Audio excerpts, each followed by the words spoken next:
What is up, guys? My name is Fran. Welcome back to the channel. And in today's video, we're going to be checking out this guy right here. This is the Logitech G Cloud handheld, a cloud gaming handheld console device thing.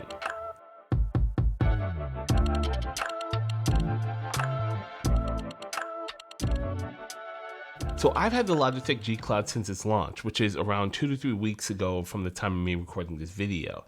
And during that time, I've got a lot of time to actually play with the Logitech G Cloud, but I also got a chance to watch a number of reviews on this device, which is actually something I don't normally do when I'm reviewing a device, just because I don't want other people's opinions to influence my own.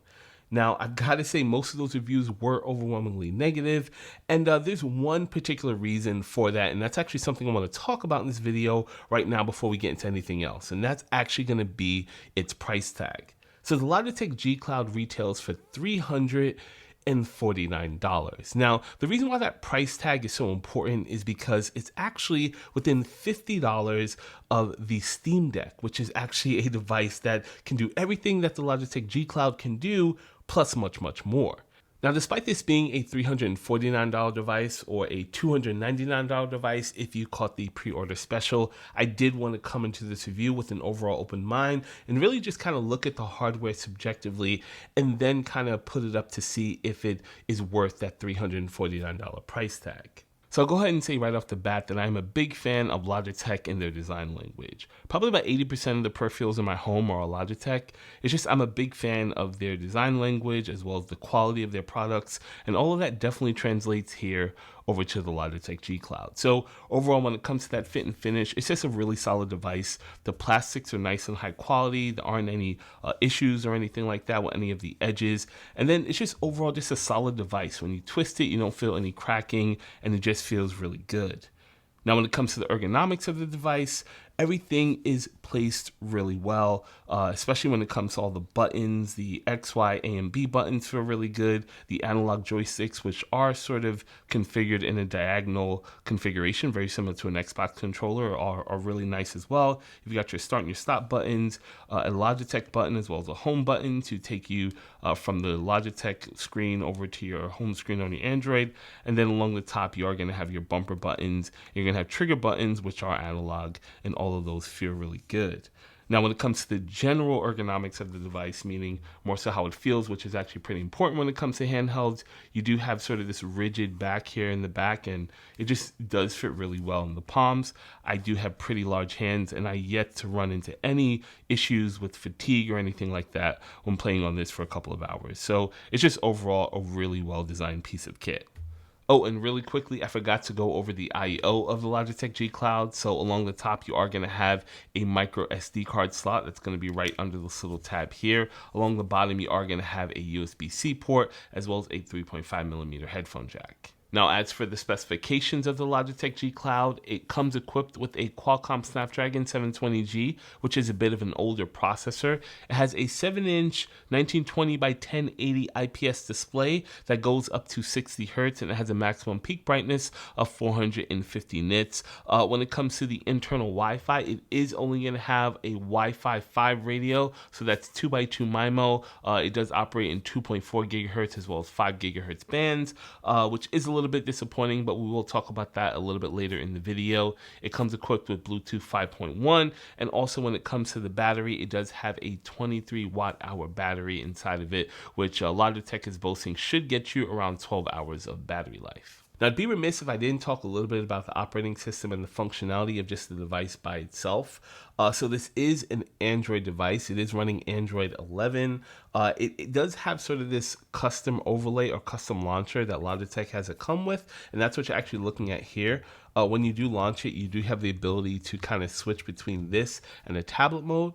And you can kind of use that. I have seen a lot of folks saying that that is a superior mode, but personally, I really do like the little skin or overlay that Logitech put here, and it works really well for me. Now, because it is Android, you do have full access to the Google Play Store, and you can download any of the launcher. You could also sideload applications onto this device as well. So you have all those capabilities to do those different things. But for me personally, I'm using it kind of the intended way it's supposed to be, and that overall functions pretty well. So now I want to switch gears and talk about what this device was specifically made to be used for, and that's going to be cloud gaming. So as I mentioned earlier, this is an Android 11 device, and you do have full access to the Google Play Store, so you can pretty much download any cloud gaming application that's available for Android. Now, it does come preloaded with NVIDIA GeForce Now, as well as Xbox Cloud Gaming, but I was able to download the late and not so great and soon dying Google Stadia, and I was able to use all those cloud gaming services here on my Google Logitech G Cloud device. But really quickly, let me just tell you guys about my home network, because I actually think that's pretty important when it comes to evaluating cloud gaming on a device. So my entire network stack is a Ubiquiti network stack, and my access points in the stack is actually the U6 Enterprise. These are Wi-Fi 6E devices that do have a 2.5 gigabit backhaul to my layer 3 switch, which is handling all of my routing. So it's overall a pretty powerful network, and it's probably going to be one of the best Wi-Fi scenarios that this device is actually going to have. From actual home service provider, I actually have two. I do have Verizon Fios as well as Optimum 1 gigabit on both of those connections. And then I am located in the Northeast, so I'm not too far from probably one of the biggest data center areas, and that's going to be Dallas, Virginia. So overall, once again, possibly one of the best scenarios when it comes to cloud gaming. So when using my preferred cloud gaming service, NVIDIA GeForce Now, which I probably should mention, I am a 3080 Founders member on NVIDIA GeForce Now, I think the experience on the Logitech G Cloud was really, really good. I had really long sessions without a lot of fatigue due to the overall ergonomics of the Logitech G Cloud, and I was able to stay connected for a really long time, even though I was moving around my home and switching between two different access points that I have distributed across 3 different floors. I didn't have any issues when using on the Logitech G Cloud, surprisingly considering it only has Wi-Fi 5. Now, I also overall had a really great experience visually, so I didn't run into any weird graphical artifacts, and everything seemed to stay around that 60 hertz refresh rate, which is what my system is actually currently configured to do. And overall, I think I had an overall great experience using this particular platform with the Logitech G Cloud. Now, when using Xbox Cloud Gaming Service, this one wasn't so good, but I don't think that was actually a fault of this device. I actually think Xbox's or Microsoft's Xbox Cloud Gaming Service just isn't as good as some of the others that are actually out there. So I did notice a significantly more amount of input latency, as well as a lot more screen artifacting. It didn't seem like my connection wavered or my TX rate wavered in any way. I just overall think that the experience just wasn't so good, regardless of what situation I did put this device in. I will say for the most part, though, it was overall playable. I didn't feel like at any point that this is something I couldn't do. It just was much more noticeable, the input latency or the input lag, as well as some of the other graphical artifacts that you're probably noticing right now on screen. Now, I know this isn't going to be a popular one, but I did go ahead and try it out on Google Stadia, because despite what anyone says, Google Stadia still probably has the best visual fidelity and the lowest input latency of any of the cloud gaming services. And I've got to say that it worked extremely well on the Logitech G Cloud. In fact, so well that it almost makes me sad about the fact that Google Stadia is going down in just a couple of months. So when it comes to what this device was specifically made for, and that's going to be cloud gaming, I think the Logitech G Cloud is an excellent device. But it's when we start talking about some of the other things is really where the Logitech G Cloud starts to fall short. So now let's talk about Android gaming on the Logitech G Cloud. So I played a number of titles on this thing. I played Apex Legends, Call of Duty Mobile, Diablo Immortal, Dead Cells, Genshin Impact, and even Final Fantasy VII. And while some titles did run somewhat smoothly and didn't have too many issues, most of the titles ran into a number of stuttering problems, especially after playing for some time. This is likely due to the SoC in this handheld heating up and not being able to turbo boost up to what it's normally used to.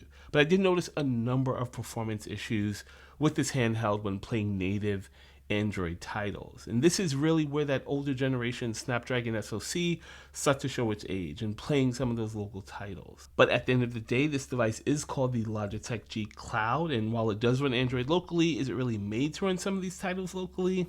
Well, I'll let you guys be the judge of that. Alright, so now that we've seen the specifications, the real-world performance, and of course the construction quality of the Logitech G Cloud, do I think it's worth its $350 price tag? Well, I actually like to answer this question by breaking it out into 2 different parts. So number 1, let's extract the pricing out of it. And do I think the Logitech G Cloud is just worth it as a device?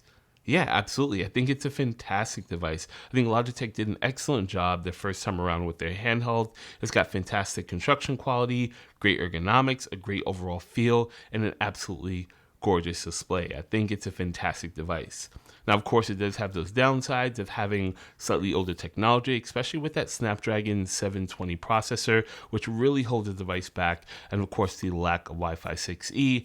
It's just having older specifications in a device such as this, which is, fairly new, is a little bit lackluster. But I think it's overall a fantastic device. Now, if we go ahead and bring that pricing back into the equation, it becomes a hard no and absolutely not a never in this world. For an additional $50, of course, as I mentioned earlier, you can get the Steam Deck that can do everything that this device can do. So it can play Android titles, it can play cloud games, it can also emulate titles. And then, of course, on top of all of that, the thing that this device cannot do is play x86 games. So really, the Steam Deck is just going to be that overall Swiss Army knife of handheld devices.